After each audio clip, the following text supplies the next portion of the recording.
We're going to show you how 8 firefighters learned about air consumption. The Cyanide Poisoning Treatment Coalition conducted the Reilly breathing technique study on firefighters of various ranks and ages.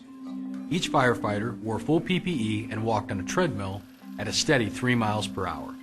They used fully calibrated 30-minute 4,500 psi bottles that were filled to 1,000 psi.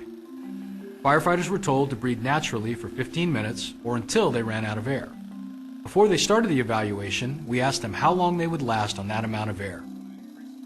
On 1,000 psi, I would, on average, last about 10 minutes, 10 to 15 minutes. I would estimate 1,000 psi will maybe last 5 minutes. If I had to guess, 3 minutes, 1,000 psi bottle. Here are their baseline results. As you can see, the firefighters made 1,000 psi last anywhere from 7 minutes and 28 seconds to 12 minutes and 15 seconds. There can be a significant gap between expectation and reality. During the second part of this evaluation, the firefighters learned the Reilly breathing technique, or humming method, also known as the RBT. This technique is proven to increase firefighters' time on air. A typical breath cycle lasts about 6 seconds. Watch the distance covered while performing a typical breath.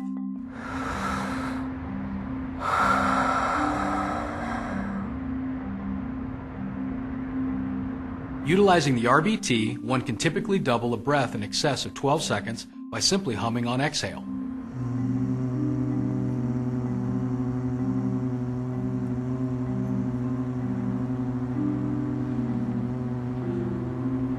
After learning the RBT, the firefighters repeated the same exercise. All firefighters saw improvement using this method, including one firefighter who realized an increase of almost 3 minutes of usable air. Yeah, I heard it was over 3 minutes longer than my first round, so yeah, that's impressive, and I think it's very effective, and it works. In addition to increasing time on the bottle, improvements in heart rates and blood pressure were also revealed, in spite of this technique being brand new to them. The thing to keep in mind is that no matter what breathing technique you adopt, firefighters need to discontinue the practice of utilizing any method that requires you to hold your breath, such as skip breathing. If you hold your breath, carbon dioxide will build up in your bloodstream. When you start to breathe again, your body's physiological response will be to increase respirations. You will breathe faster. While these improvements were seen in a controlled setting, they will translate to actual fireground operations.